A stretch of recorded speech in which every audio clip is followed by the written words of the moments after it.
Let's just get started. So, my name is Koenraad Dost. I am from Belgium, छोटा देश है, England और Germany के बीच में. Right, for those who don't know any geography among us. I have degrees in philosophy and in both the Chinese and the Indian sections of what is called officially Oriental Philology and History. Okay. So I know a bit about India, not as much as you people do, but in a few specific areas, of course, I studied a bit like the ancient history with the question of the Aryan invasion debate, and then other topics in history, for the more recent history, the Ayodhya event and similar controversies about places of worship. And then for the modern history, you see the ideological development around the different Hindu reform movements. So that's what I know a few things about. And then the comparative dimension, where you see to evaluate Hinduism as such, and also specifically the reform movements in the modern age. It is very useful, I find, to make comparisons with similar phenomena elsewhere. So, I have chosen the title Yoga versus Politics. Why? Well, you see, I wasn't thinking about that at all until in some internet discussion, people talked about the status of homosexuality in Hindu Dharma. And Baba Ramdev had given a typical classical view, one that wouldn't stand out in America among Christians. Would be fairly typically their view, namely that he would tolerate it, but that it's abnormal. Okay. Then there were some other views, like most competently by Professor Bharat Gupta, who shows that in ancient India, in the Shastras, this was perfectly tolerated, but not equal. Like there was no, what now in America they call gay marriage. There were no adoption rights for gay couples or so. So it's not that it was all the same, and that the modern demand for total perfect equality was there. But what was there was pluralism, and therefore acceptance of the existence of different sexualities as of different lifestyles in other respects also. Now, my attention was drawn by an intervention in that discussion by someone who objected to Baba Ramdev's conservative position, and he said, but Baba Ramdev, you see, he's an interesting yogi, but nevertheless he's not enlightened because of his position in this debate.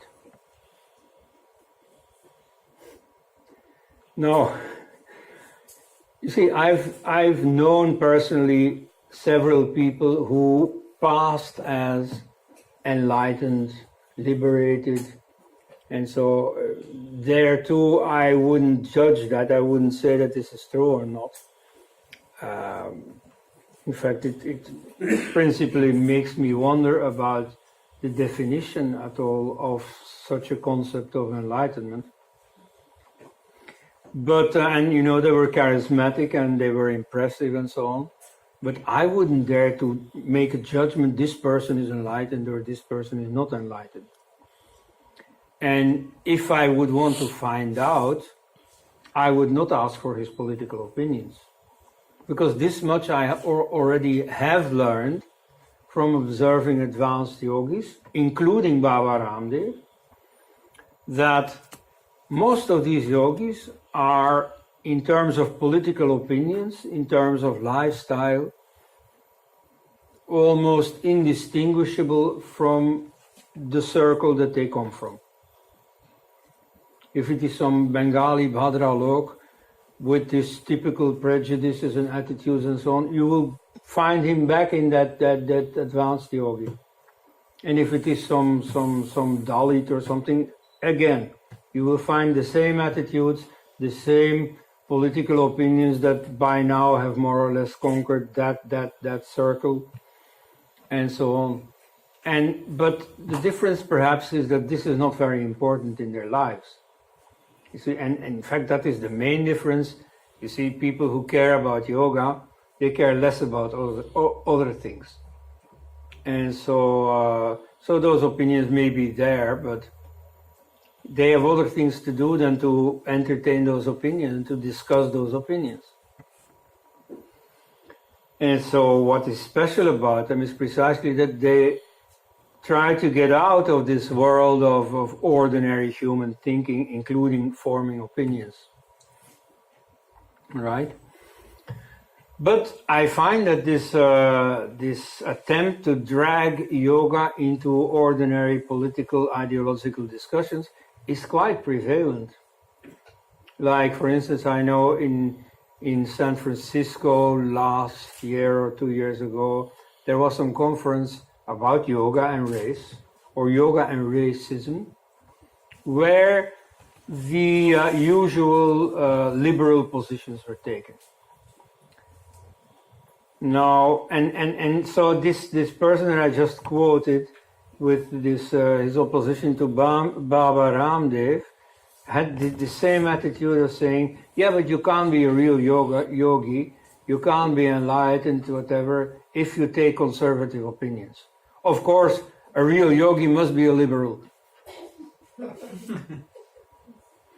It reminds me of the same phenomenon among conservatives, maybe 50 years ago or so during the Cold War. Christians would say, well, you can't be a real Christian if you have any tolerance for communism. You see, if you take Christianity serious, well, automatically you must be an anti-communist. Which perhaps even is better defensible, because Christianity itself is an opinion and therefore can be situated in the opinion landscape and has certain implications for what your opinion will be about major challenges such as communism. But you see, at heart, and especially in the case of yoga,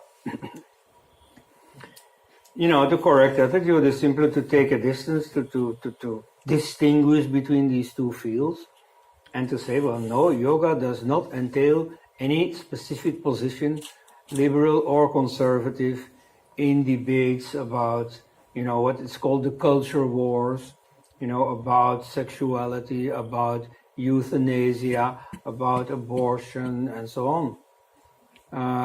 There too, you find yoga masters who somehow at some point end up in one camp or in the other. Like, for example, coming from a Catholic background myself, where abortion is a very serious issue, where traditionally you're supposed to be against it, I was surprised and a little bit shocked when I read a quote by Swami Yogananda, the one of the autobiography, that abortion is not really a big issue, because you see, if a soul can't get into this particular body, well, it goes somewhere else. It can wait for some time until some other woman gets pregnant and slip into that fetus and get born there. Because, of course, the reincarnation perspective changes everything. In Christianity, life and death is a really important problem. In fact, because of the sin of Adam and Eve, they became mortal. And what is the solution, what is the resurrection, is to become immortal again. Okay, so in Christianity, death is the problem, and immortality is the solution. Whereas in Hinduism and even more so in Buddhism, the attitude is, well, death is just a phase, and life is a given. You see, you automatically get reborn. Well, you know, whether you want or not, you get reborn anyway.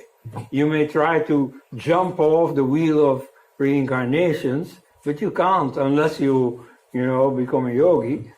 But so there, death is not a problem. And therefore, well, I can imagine an enlightened yogi, I'm not saying that Yogananda was that, but very many people believe so, that even an enlightened yogi says, well, abortion is, I won't militate against it. And so there are issues like that, and you can discuss those issues. I think they, here and there, they may be consequential. Like, for instance, in the West, there has recently been some commotion about the issue of euthanasia, assisted death. And in my country, as well as in Holland, there has now been an increasing acceptance of euthanasia. It has been legalized in a few countries, and it's coming up. It's like an inevitable, I think, wave of the future.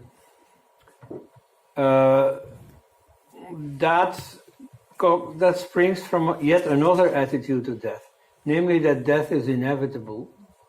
There's no afterlife coming like for Christians, and there's no reincarnation coming like for Hindus. No, at death it's over. So recently, a great Belgian intellectual died, Etienne Vermeer, who had long campaigned for free euthanasia. Then the law was changed, it became legal, and now he died by committing euthanasia. Okay. Now he was asked, "Aren't you afraid of dying?" And so his position is strictly atheist. When we die, it's over. In fact, he planned to put on his grave. In fact, I think he was cremated. But you see, what he thought was a good epitaph was some Latin phrase, which I will translate. 4 lines, very short ones. I didn't exist. I existed. I no longer exist. I don't care. You see, that I think to Hindus must be a very foreign world, a very strange way of looking at it. That is just over, that there's nothing anymore. And so people asked him, but aren't you afraid of death? Of like just disappearing? And he said, yeah, but not being there doesn't hurt. So that's a different way of looking at it, but from which follows that you should take a rational attitude to death. It's no use prolonging your suffering and so on. If you feel you have to go, then you go. And so in Christianity you have a different attitude, that people have no right to decide over life and death. Only God has that right. And therefore, even if you're suffering and so on, you just have to wait until God decides to let you go, or to take your soul to himself, as Christians say.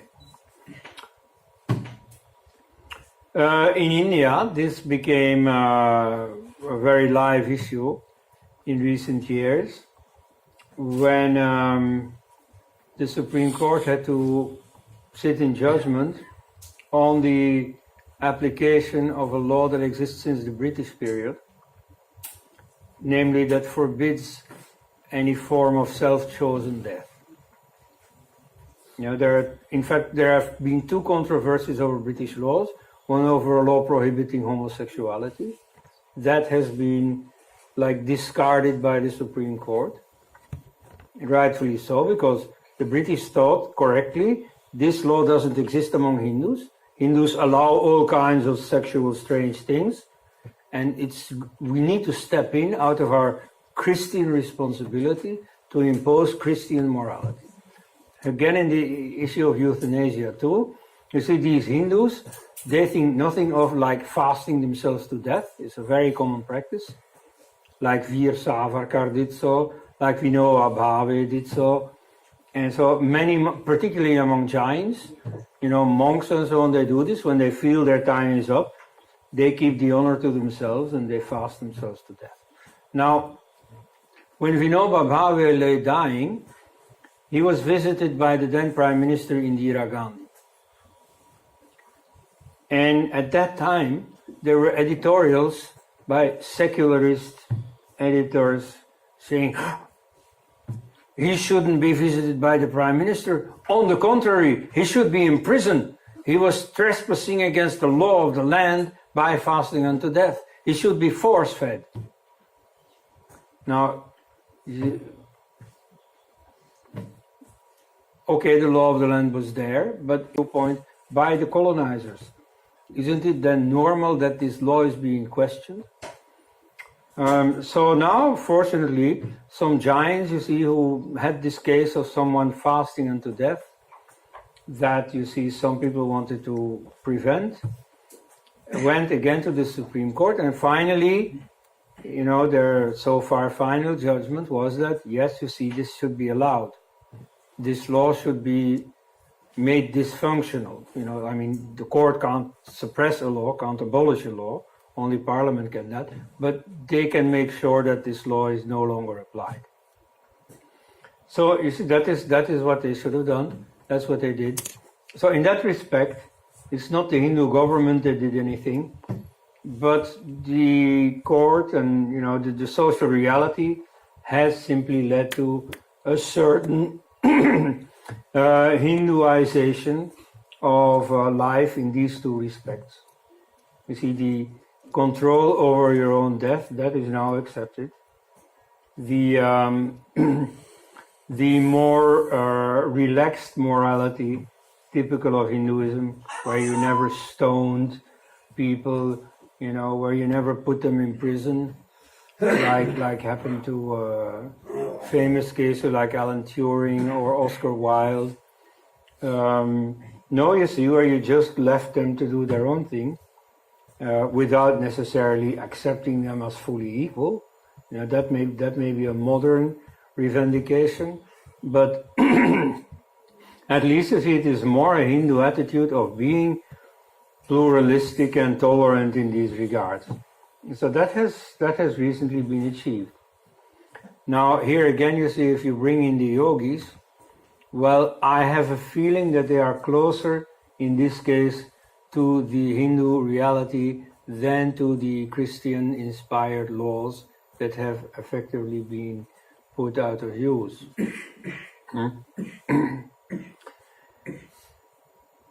Now, so what I've said so far is that you shouldn't try to box in yoga and enlightenment into certain political or ideological views.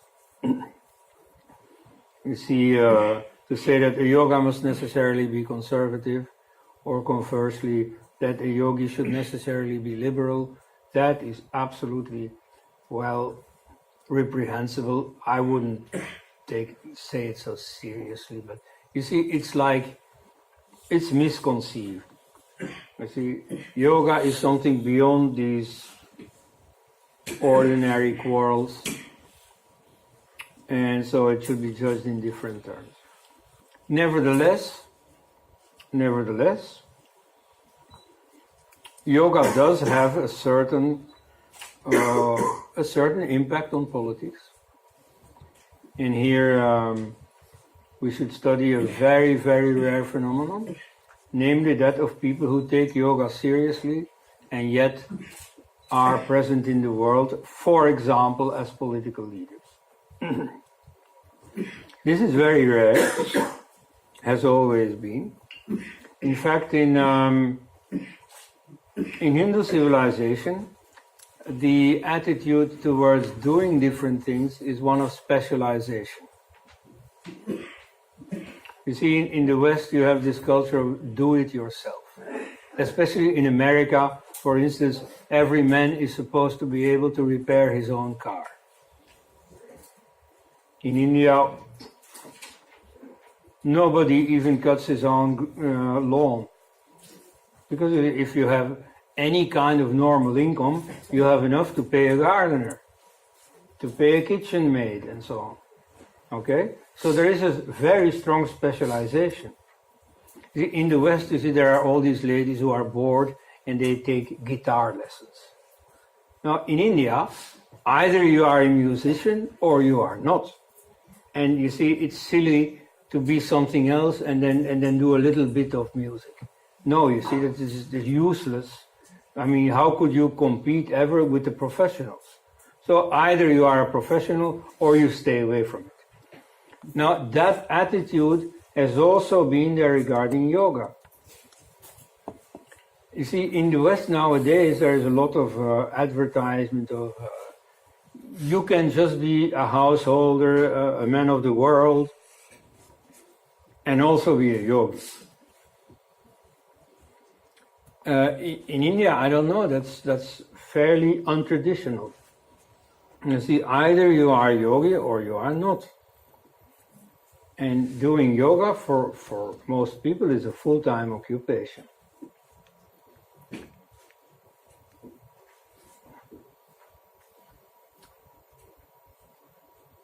So this Western attitude leads, according to the traditional Hindu viewpoint, leads to playing around, you see, acting like a yogi and dressing like a yogi, but whatever you do, it's not the real thing.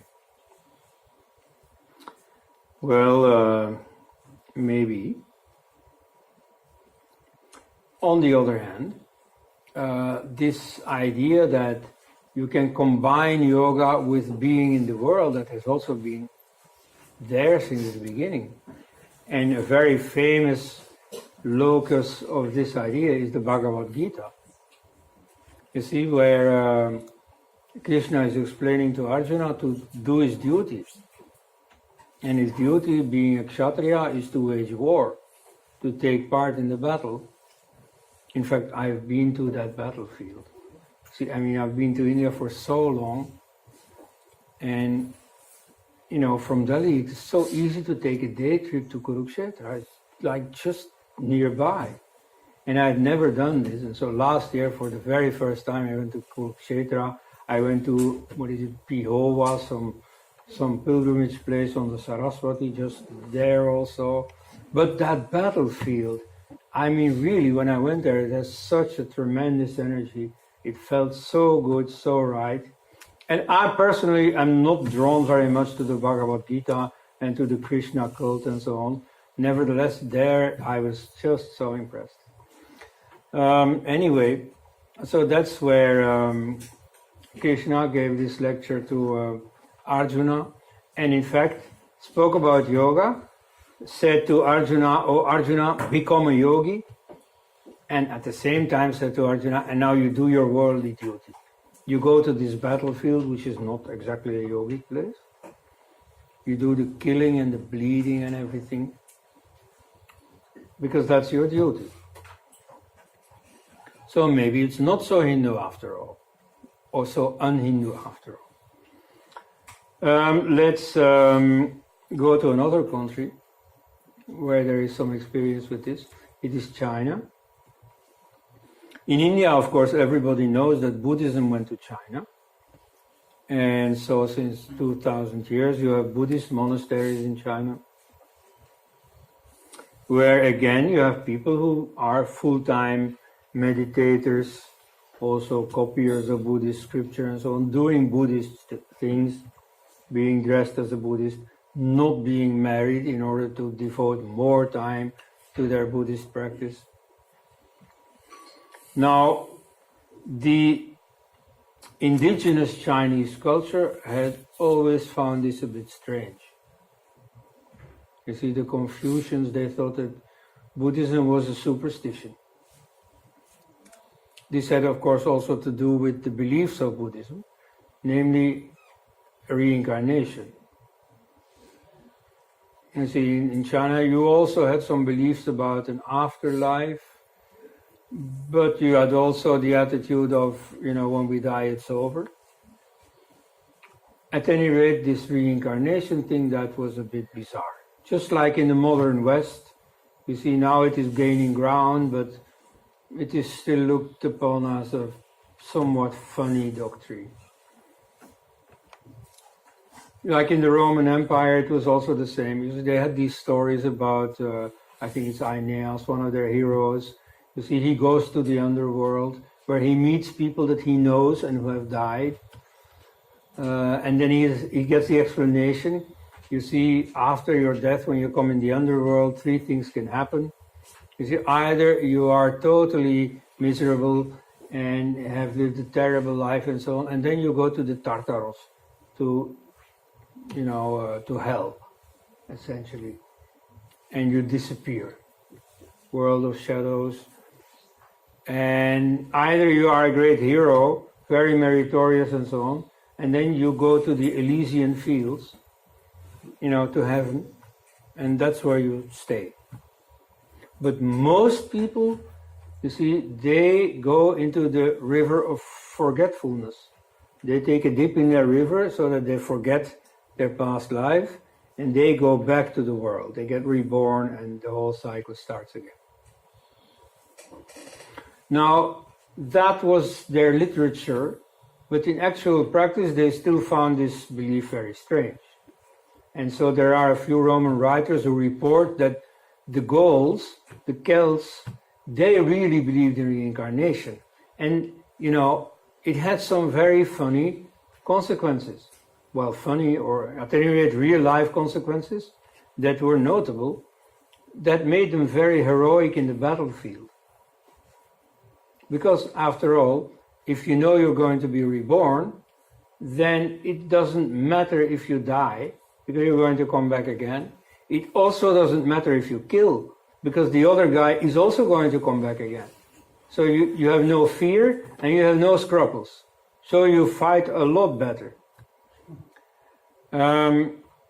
In fact, that is exactly why Krishna brings in that doctrine when he's talking to Arjuna. He says to Arjuna, why are you so worried about this battle? What is such a big deal about fighting? You see, if you die, well, you come back. It's like taking off your coat and putting it on tomorrow. And if you have to kill someone, again, he is in the same situation, You're pulling his coat from him, and tomorrow he puts on another coat. And so what's the big deal? Okay? So that is one attitude. But you see, still the Romans, they knew about it, but it was a bit uneasy. And so the same thing with the Chinese. They thought that this Buddhism was bizarre and was foreign. That, of course, also helped. But they mainly thought, their main objection to Buddhism was, well, this is irresponsible. You see, you have a certain social duty. And even the Buddhist monks, you see, they eat food that somebody has grown, somebody has prepared. They live in houses buildings that someone has built. So they themselves don't want to contribute to a world that they live in, that they profit from. In fact, the same attitude existed in the Vedas. You have a duty towards your parents, namely of continuing their work, the world they built, including continuing the life they gave you by continuing to giving that life to yet the next generation. So you see, both economically and even biologically, Buddhist monks are parasites. That is like the critique. Now, nevertheless, you see, the different religions in China coexisted. But in the 11th, 12th century, there was a movement called Neo-Confucianism, which was a fusion of the dominant ideology, Confucianism, with Taoism, which is a more mystical tradition in China, and with Buddhism. Now, what they took from Buddhism was precisely the element of meditation.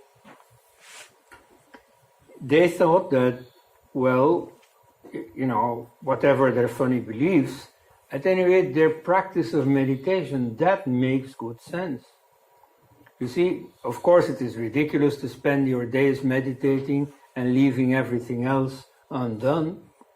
No, you see, you should participate in the world, you should do your duty. But every morning sitting down for an hour to concentrate, that's good. To tune your instrument, to make you better able to do your job. In fact, that is precisely the reason for most yoga practitioners in the West to do what they do.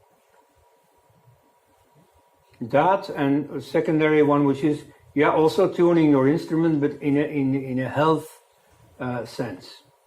Like there is a famous atheist philosopher, Daniel Dennett, psychologist, and so he argues that religion is nonsense and that God does not exist and so on. And in those circles there is also a great skepticism regarding meditation. Now he was in the town where I now live, Antwerp, and so he was giving this talk and then there was question time, and I asked him, what do you think about meditation? And I thought he was going to like ridicule it or something. No, you see, he said, yes, I practice meditation. And he explained which technique he did and so on. And he said, but I don't attach any metaphysical meaning to this. I only do it against my high blood pressure. Yeah, well, that's a reason why people do yoga, or to become more attractive. In fact, in one of the Hatha Yoga classics in India, already 500 years ago, you see, before you had this American calisthenics, this American beauty cult of Hollywood and so on, long ago in India, it is said in, I think, the Hatha Yoga Pradipika, at any rate, one of the Hatha Yoga classics, it is said, if you do yoga, you get a very lustrous body and you become irresistible to the opposite sex. That again is an extremely popular reason why people do yoga. Okay? So it has certain worldly benefits. So, you see, the Neo-Confucian attitude was, you shouldn't take yoga too seriously. You shouldn't hang your whole life on it. But it has certain uses. And so to that extent, within measure, you should use it. And so that attitude still exists, and so now in the West it is very much there. In India, by contrast, well, I'm not so sure. A friend of mine, a yoga teacher, was giving this lecture, and in question time he got the question that in such situation in the West you always get every time, namely, but is yoga fit for Western men? Is it not something typically Oriental? Something that you should have a certain lifestyle for and so on, that is not fit for the dynamic Westerner? And he answered, well, I think there is far more practice of meditation in the West than in India. I don't know how Hindus feel about this. I don't know, maybe you are all crypto muftis and crypto imams or so, but I think most people here are Hindus.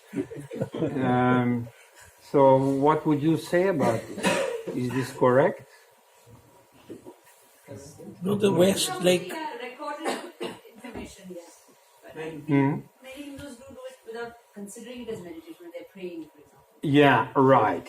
You see, my first impression in this regard, especially, I started getting to know the Hindu world more or less from the inside during this whole Ayodhya controversy.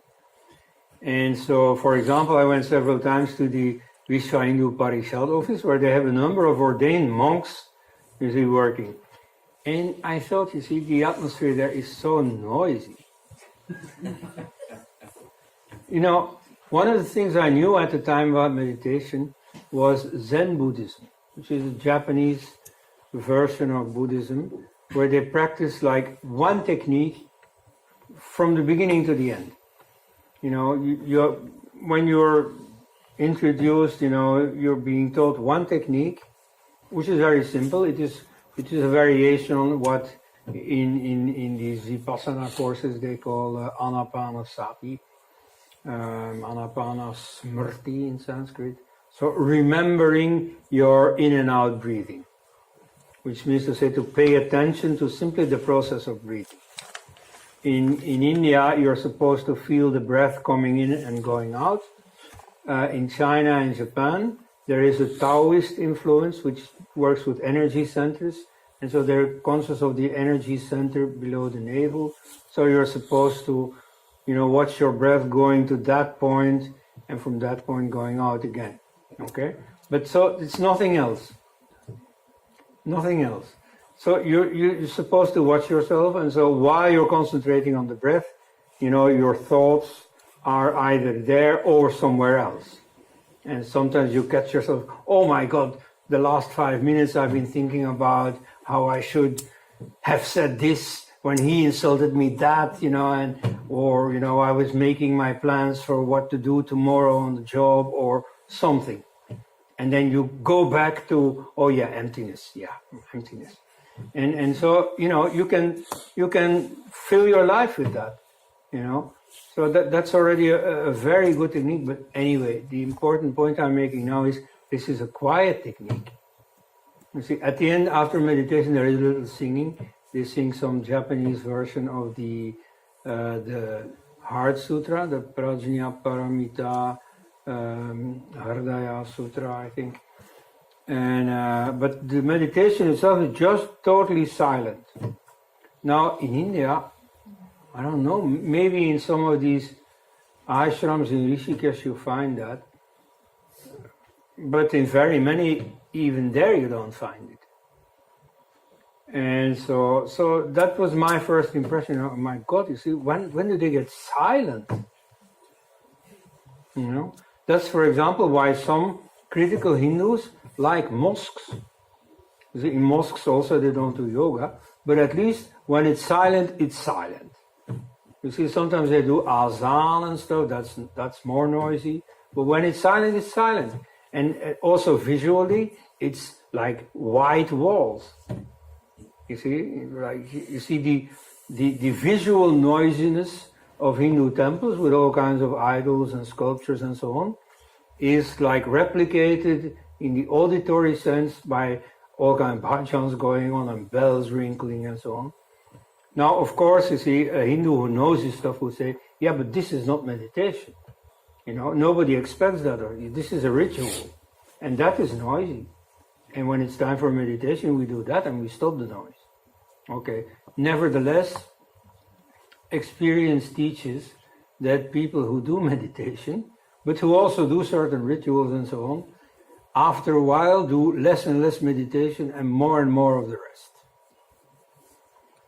Because there is a certain inertia mechanism in most people, so that the effort that you have to put in meditation, well, that's not kept up. Unless you are regularly stimulated to do that, then it weakens. And so after 5,000 years, you've really had enough opportunity to let the effort weaken. And so in that sense, you could say, well, yeah, there's not enough of it in India. But you see, that is a very provisional opinion. That is an impression that others from the West also have had. That's an impression that I also get. And so most of the people I know, I know very many people in the publishing sector, for instance, in the media. I don't know too many there who do yoga. There are some, but then again in the West I have to say the same thing. You see, people who have time, like housewives, that's where you find many people really practicing Hatha Yoga principally.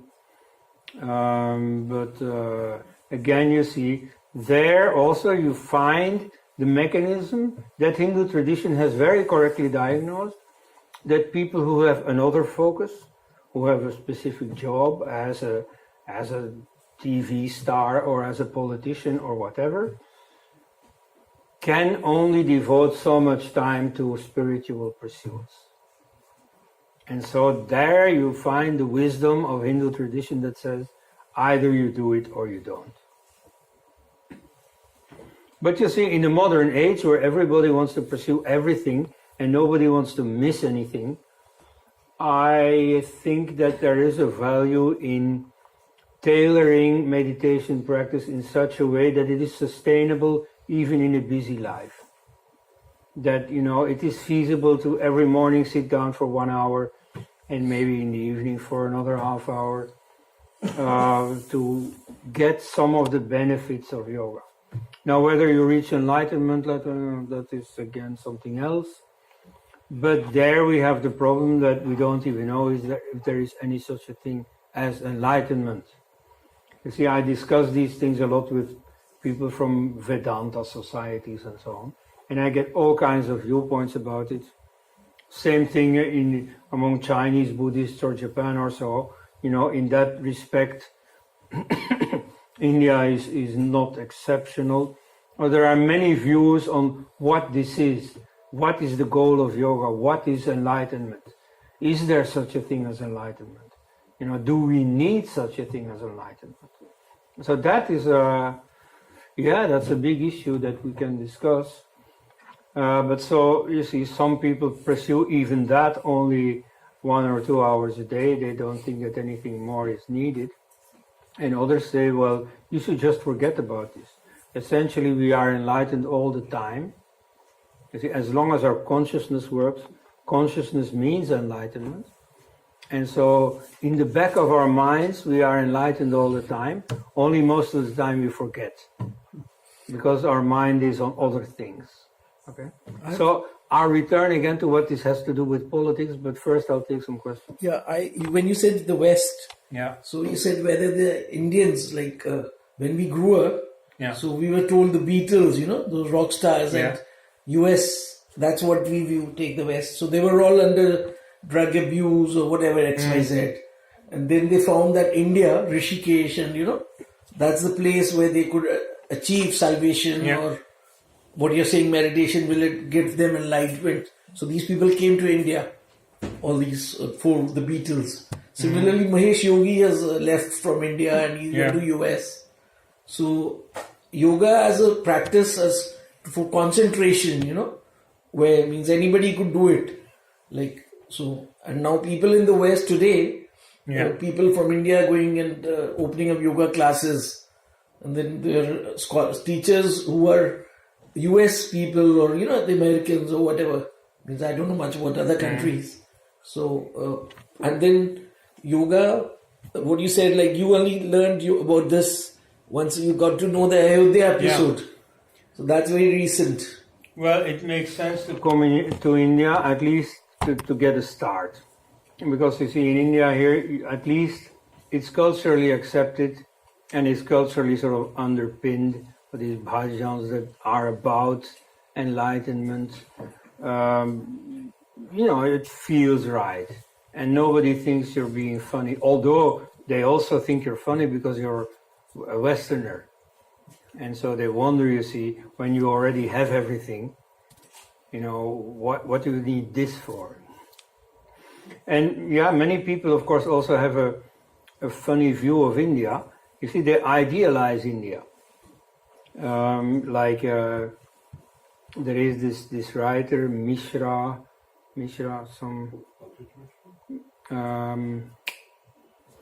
some Mishra who writes, who looks a bit like you, who takes this modernist, secularist view, and so he writes about yoga.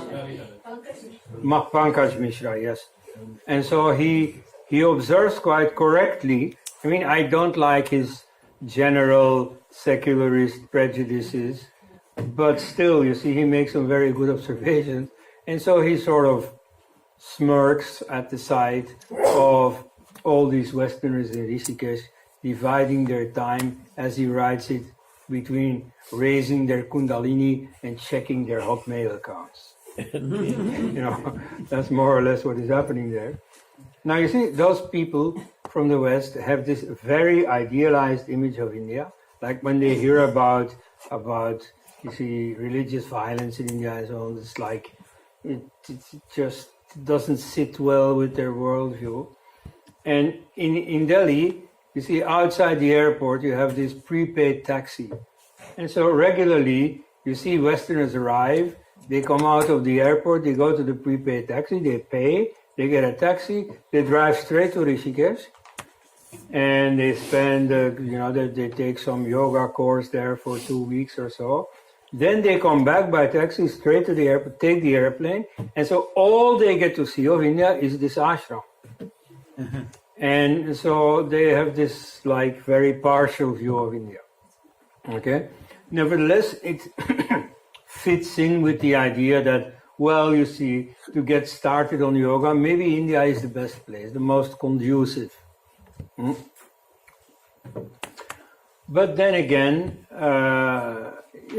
spiritual traditions have existed everywhere, and maybe not as sophisticated as yoga, nevertheless enough to satisfy many people in other civilizations. So maybe India isn't necessary at all. And nowadays, you can get all these teachings of yoga anywhere in the world.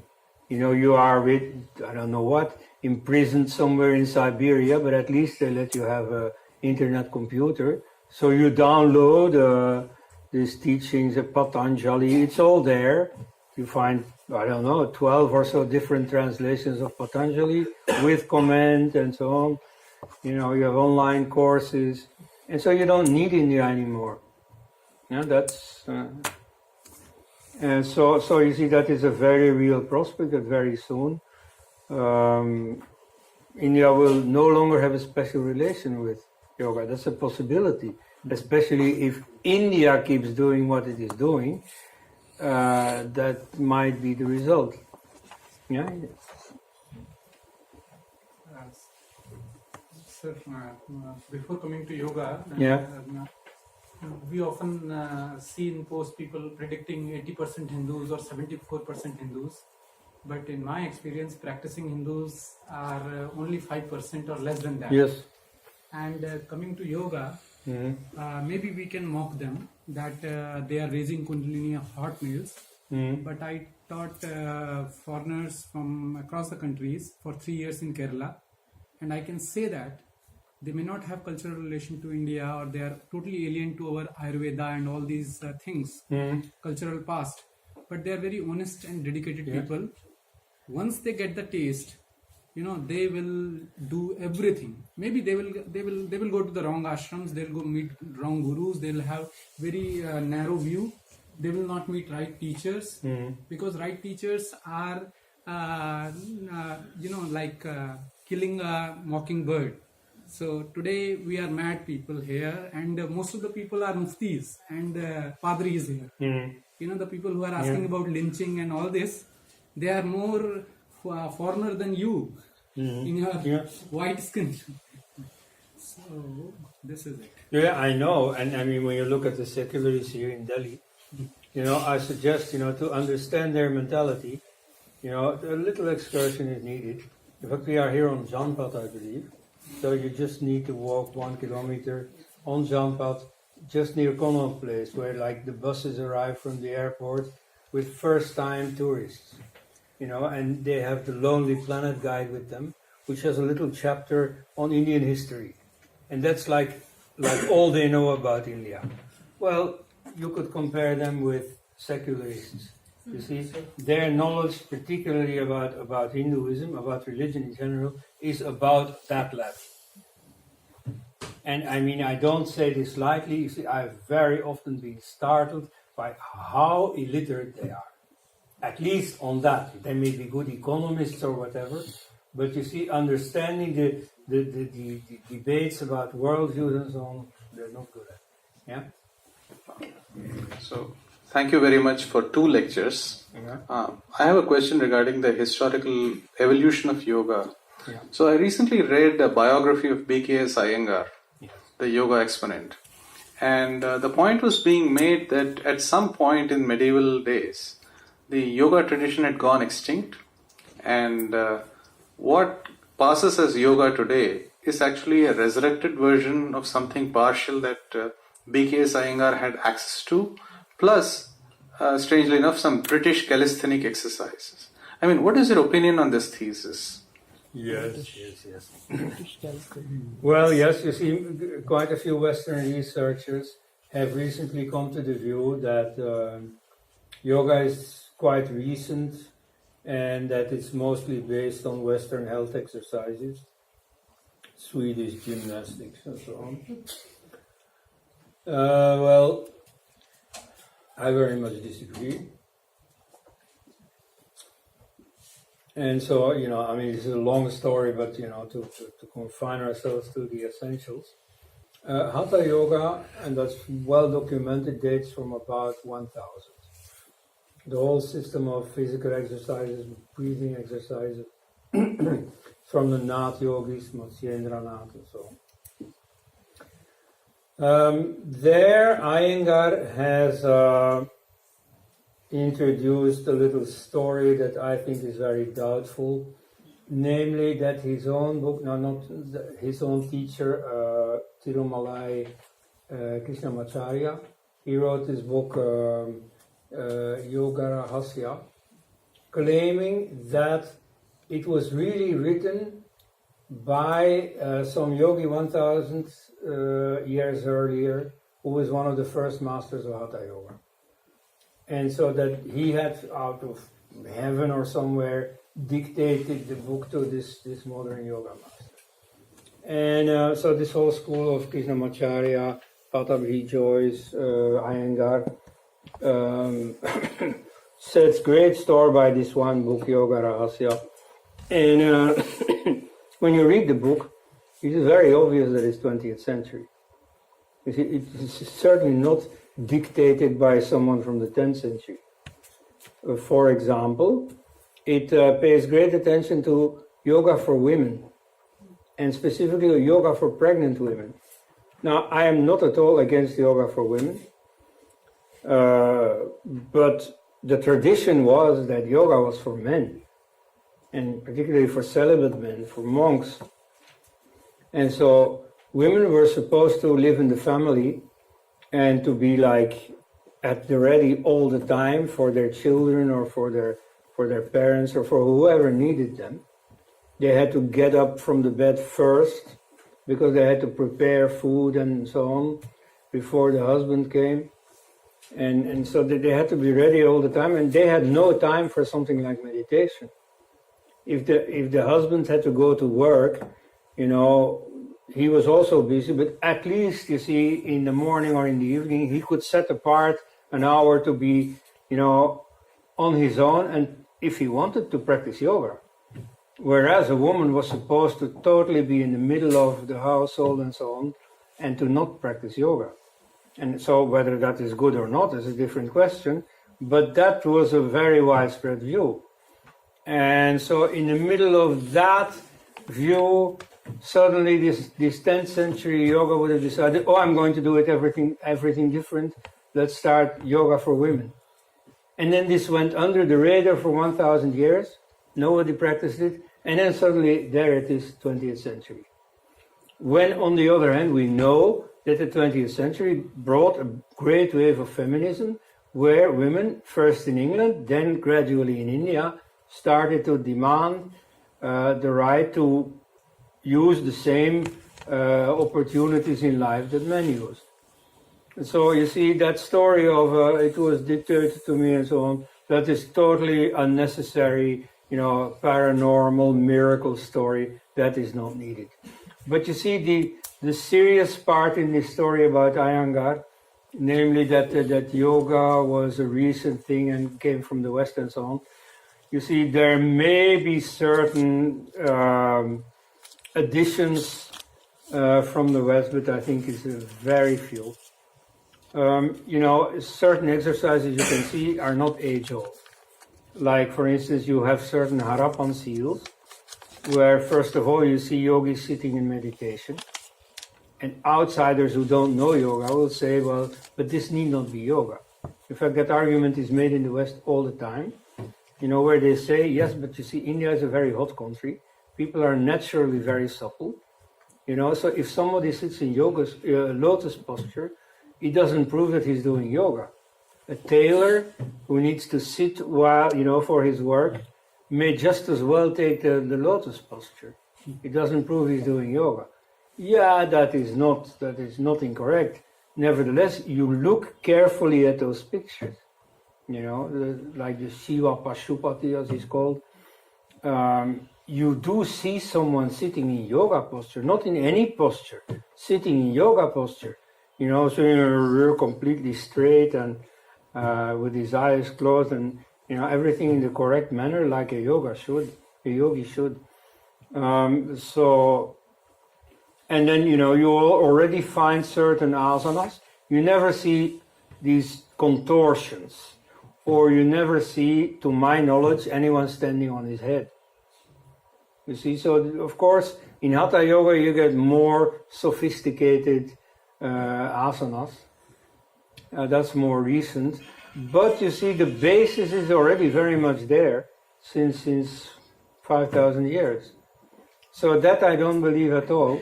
And then you should bring in the politics behind it. You see, of course there are very many things where there is politics behind it, but it's not relevant. You see, I think yoga is very valid regardless of any political use that anyone thinks he can make of it. Like even those social justice warriors who think that to be a yogi you have to be, anti-racist, pro-homosexual and so on. Yeah, I mean, I don't think so, but you see, ultimately it's just not important. You see, yoga is there, and whatever opinions or whatever have to go with it, yeah, we'll discuss that sometime. But you see, yoga in itself is just very, very valuable. And, yogis and everyone else in India already knew that 5,000 years ago. They didn't need British army drills for that. You see, I will mention and explore a bit some real foreign contribution to yoga. Aha, where is it? That's a little thesis of mine. And so most people, even in the field, don't know about it or think differently about it, but I'm pretty sure of it. Namely, in China, you have a discipline called Neitan, which means internal alchemy. It is based on Vaitan, which means external alchemy. Now, external alchemy means prolonging your life, mostly by means of supplements for which they experimented. You see, and sometimes the experiments went wrong. Like, for instance, they thought, lead is something that prolongs your life. They started eating lead, and then you see someone died because of lead poisoning. But one effect is that his body decomposed more slowly. So his pupils said, yeah, well, the master wasn't entirely right, but he was on the right track. So let's take more of it. No, fortunately that didn't last very long. Like the greatest emperor of China, Qin Shi Huang, 3rd century BC, he died of those experiments. And that was given up. But the language used for external alchemy was then transferred to use of internal exercises that are very similar to Indian pranayama. Okay. Now, one of the exercises they did is the microcosmic orbit, which means to, with your attention, to guide your breath, to guide your energy up and down the spine. Okay. Now, this is like more or less what in India is known as Kundalini Yoga. Okay. Only in India it is documented only since about 400 AD, whereas in China it is documented since at least 300 BC. Moreover, in China you see it evolving, whereas in India the system appears ready-made. with that goes the system of energy centers.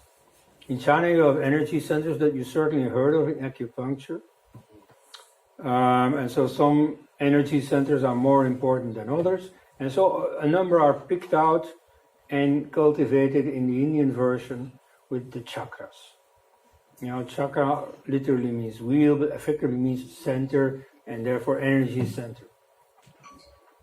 And so in the Sundaralahari, for example, you find a classical exposition of that system. And so since the mid-first millennium AD, it becomes common in India. And now, of course, in the West, you can follow all kinds of chakra courses and so on. India is less crazy about chakras than the West is at the moment. But so that system, I think, is very much foreign. Now, among Hindu nationalists, I haven't seen any of them among you yet, but you see, quite a few people don't like this. You see, they say, why do you want to reduce, you know, Hindu culture to something foreign? Now, that's not what I want to do. But it's only that, well, when there is the reality of some foreign contribution, well, then you have to face the fact. And so in this case, I think that is true. Now, it so happens that I think that all this chakra and kundalini business is a distraction. You know, Patanjali never needed this. The Buddha never needed this. And so, you know, yoga is very much simpler. And so I don't say that these chakras and so on, they are not there or they are not useful. Yes, but nevertheless, you have to sort of discern between the main things and the additional things. Now, the main things you find in the classics, like the Katha Upanishad. You see, that's probably the first text where yoga is described and where the word yoga is used.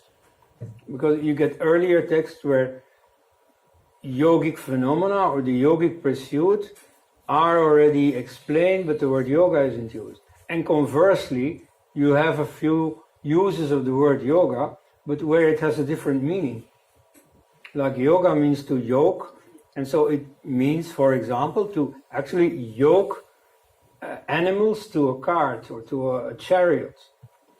So it can even mean a situation where a knight in shining armor comes out, you see, goes to his stable, takes his chariot, takes his horses, yokes them to the chariot, and drives out to war. Okay? So one of the meanings of yoga is actually war. And so there are like many less obvious meanings to yoga. So you have to use your intellect to discern what is meant. But so at a certain point, yoga acquires its classical meaning. Now, the first time where you have that, to my knowledge, is the Katha Upanishad, and there is a very simple definition of yoga. Just 3 sentences. Namely, yoga is closing off the senses, stilling the mind, and that is the highest state. Bus. Okay? So the definition of yoga is very simple. Earlier I described Zen Buddhism, where you sit down and still the mind, and that's the only thing you do for the rest of your life. Okay? So you see, that's not something typical for Zen Buddhism with its austere tradition. That already existed in India much earlier. And so I think it's very good to keep that in mind, even when you start doing some of these more encyclopedic things. Now, recently I've been to a few conferences on Tantra and Shakta and so on. And, you know, that's all very interesting, but I wonder, you see, how encyclopedic. You know, you have the 7 chakras, you have the 10 Mahavidyas, you have the 64 yoginis, and, you know, the 36 tattvas, and it's, where do you start, where does it all end? When in fact, you see, the Katha Upanishad says it in 3 sentences. So there is a backbone of yoga in India going back 5,000 years or more. You know, the very first appearance of yoga probably we know nothing about, but we see it as a mature tradition already in the Harappan sculptures, where, and here we speak of like 4,500 years ago. So it's at least that old, and it may be much older. So that is very much there. And then later it acquired some new insights, some new techniques. And so once this process was going on, and they heard that in China they had something similar, then yes, you see, they may have brought in those techniques too. And so in principle, I have nothing against it when they say, oh yeah, you see, and this exercise comes from British Army drills, 20th century. Well, in principle, that's not impossible, and I have nothing against it. But you see, there too, you have only an auxiliary, you see, a very small thing compared to what yoga really is. And so, you know, maybe it is useful for some people, but it's a very small thing. Yoga is valid in itself. The tradition of yoga is complete. You see, very little can be added to it. Yes. All right. One or two questions. 1 second. Okay. I must ask this question. It's a very simple question. I think before you conclude it. Okay. My question is: do you do yoga, and what kind of yoga do you do? And when did you start it? Before reading the yoga, or by something else? Well, my father, who was a staunch Catholic, nevertheless for health reasons, had taken courses in Hatha Yoga. In fact, he went to the yoga group every week, and then he practiced every day at home. And in imitation of that, I already started doing some exercises without ever having learned anything. I've stood on my head every day since 13, 14 years of age. Till, wait a minute, it's unfortunately not over, till last year, because I have high blood pressure. And so not only the doctors in hospital, but even yoga teachers say, well, you know, it's not really compatible with high blood pressure. So I've taken risks for years. In fact, you may know I had a heart transplant. Okay? Now, I remember, you see, the trepidation I felt, you know, I was out of hospital and I thought, well, I should start doing this again. Because, I mean, I was bedridden for a while with all kinds of tubes everywhere, so then I couldn't do it. But afterwards I thought, you know, maybe all this thing that they worked on in surgery will come loose again if I sort of stand on my head. But, you know, the desire was too strong. So, you see, with excitement, I tried it again, and it worked. Yeah, it came down and everything was normal. I was still alive. And so, you know, then I continued to do it. But so, lately I felt like now I'm taking it too far. Okay. Now then, well, I've taken a number of courses, just like most Westerners in that field. For years I practiced Japanese martial arts, and so with that went the practice of Zen Buddhism. That's where I know it from. Then, I mean, I've taken many courses, both of Chinese and of Indian, several retreats of Vipassana. One more, should I say? But, you see, the big moment for me was when I was age, I think, 20, I think. This was in Amsterdam. I was there in Amsterdam. Amsterdam is like Sin City, you know. And so I was there for all the wrong reasons. Nevertheless, there was this sort of new age center, the Cosmos it was called.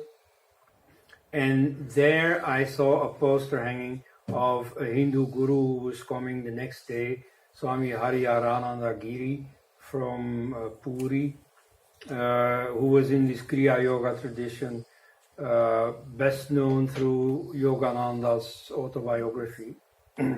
Now, of everything they say, I'm not so impressed. Already then I found it a bit doubtful.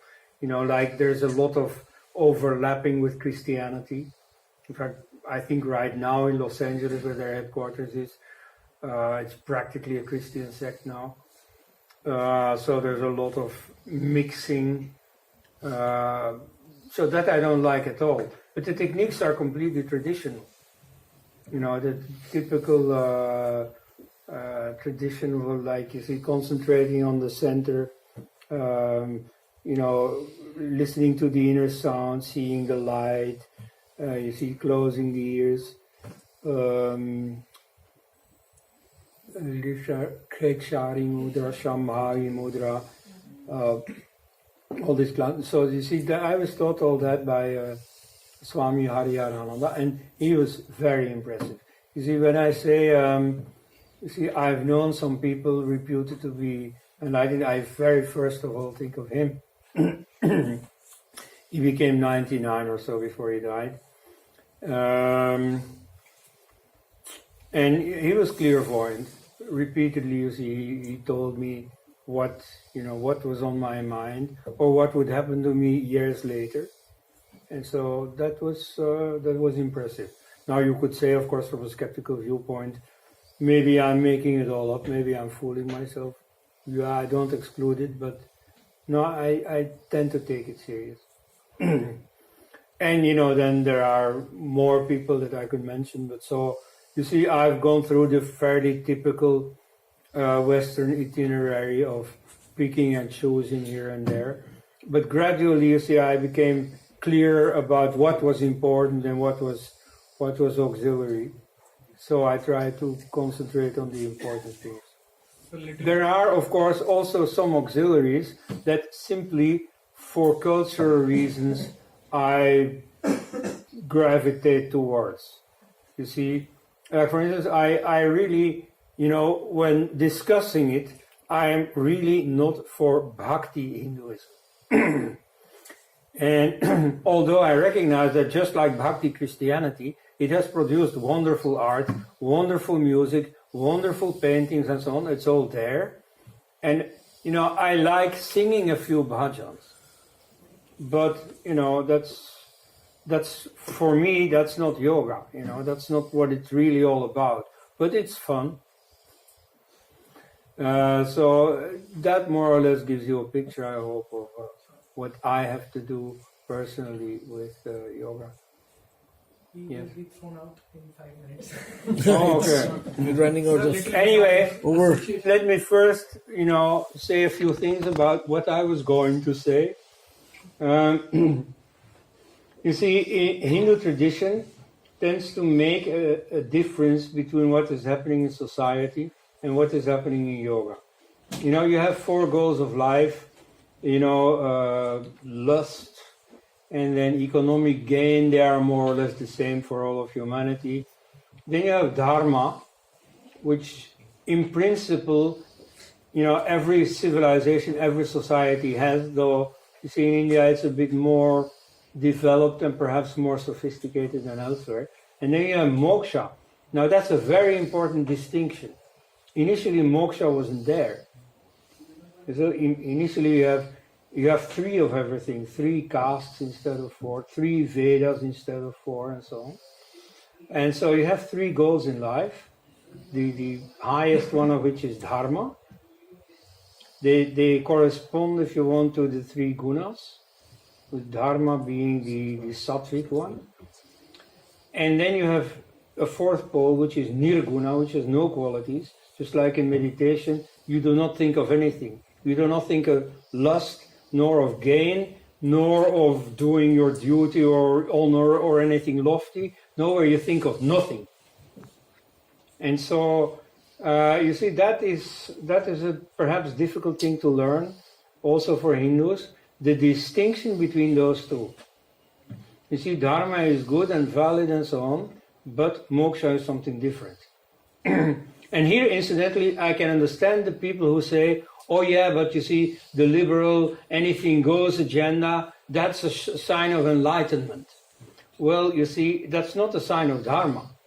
You see, Dharma has very specific rules and so on. And yes, it is a bit tolerant, but it's not anything goes. That's a Western liberal novelty, you see. Dharma is more intelligent than morality systems in other religions, but it's not anything goes. Whereas, you see, moksha, the pursuit of enlightenment, there anything goes, simply because you don't do it, you don't care for it, you're not involved with it, because you are busy with enlightenment. And so enlightenment is a different dimension in life than doing your duty, following morality and so on, practicing religious rituals. You see, those are dharma, and then you have moksha, which is something else. And therefore, you see, moksha has nothing to do with any social pursuit. There is a difference, if you have ever noticed, between the system of 10 commandments in the Manusmriti versus the 10 commandments in yogic systems like like Buddhism or like the Yoga Sutra. You see, in the Yoga Sutra you have a few principles, practices you have to follow, and two of these are ahimsa and brahmacharya. All right. Whereas in the Manusmriti, you have also 10 commandments and they largely overlap. But there is no ahimsa and there is no brahmacharya. Now this is very logical. You see, dharma is about ordering society. Now in society, you do need the police to catch criminals and so on, and it is sometimes necessary that they are armed. And then, of course, you can't have everybody practice brahmacharya because you need the next generation, and anyway, for many people, it is too heavy. So you need the usual things, and celibacy is only for some select few who, feel like pursuing that. And so these yogic scriptures are meant for ascetics, for renunciates, who do practice ahimsa and who do practice brahmacharya, whereas the Manusmriti is for everyone. And so there, a number of rules are given, like akrodha, for example. Not being angry is very important. In fact, even if you forget everything else, at least this point I really want to make. You see, in the West nowadays, it is said that, you have to express yourself. You shouldn't repress your feelings. And so if you feel angry, you have to let it out. Now, you see, I think that is a very bad principle. You see, I think enormous damage is being done in interhuman relations by giving into anger. That's something you really have to outgrow. Now, being a human being, I am not free of anger.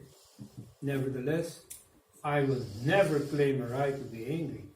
You see, if it like is too strong and I give in to it, I will always say afterwards I was wrong.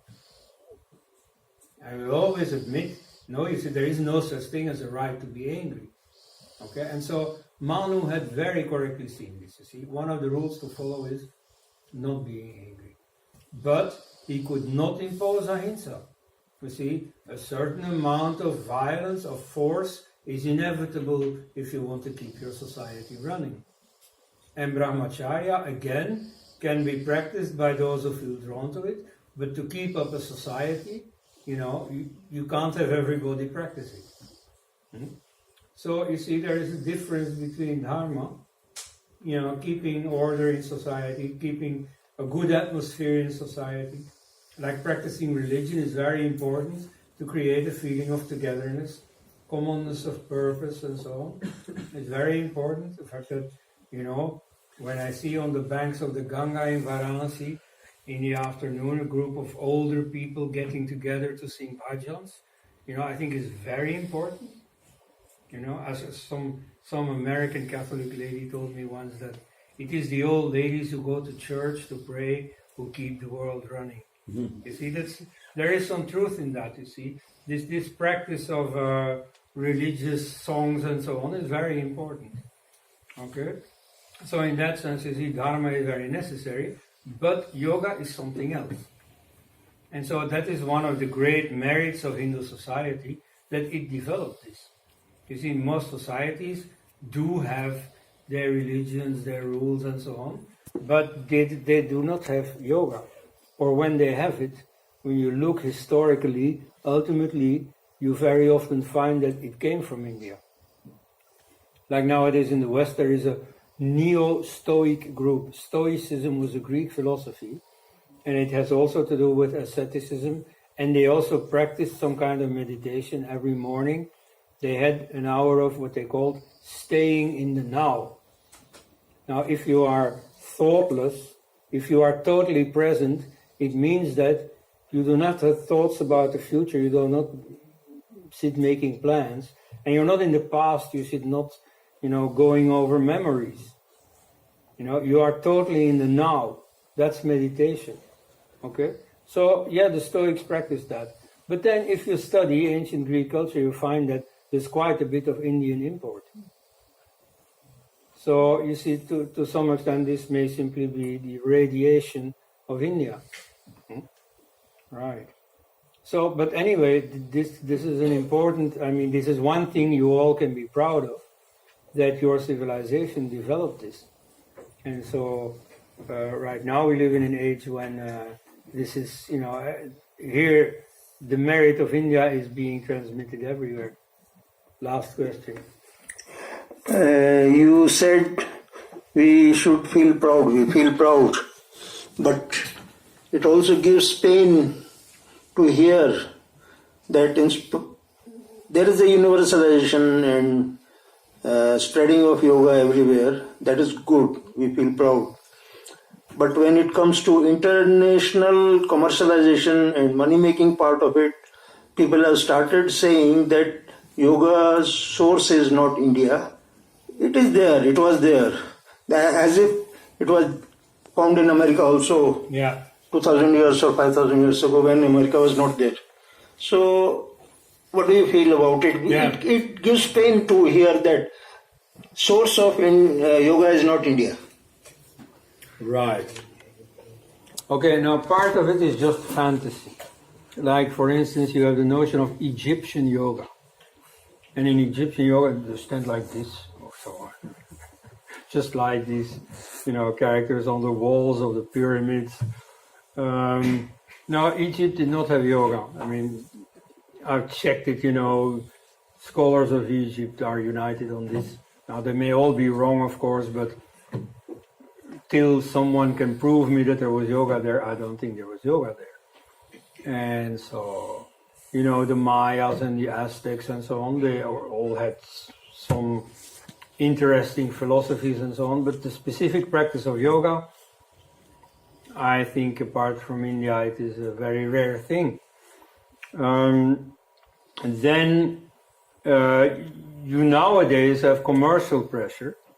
You see quite a few people who feel like teaching yoga or what they think is yoga, mostly Hatha yoga.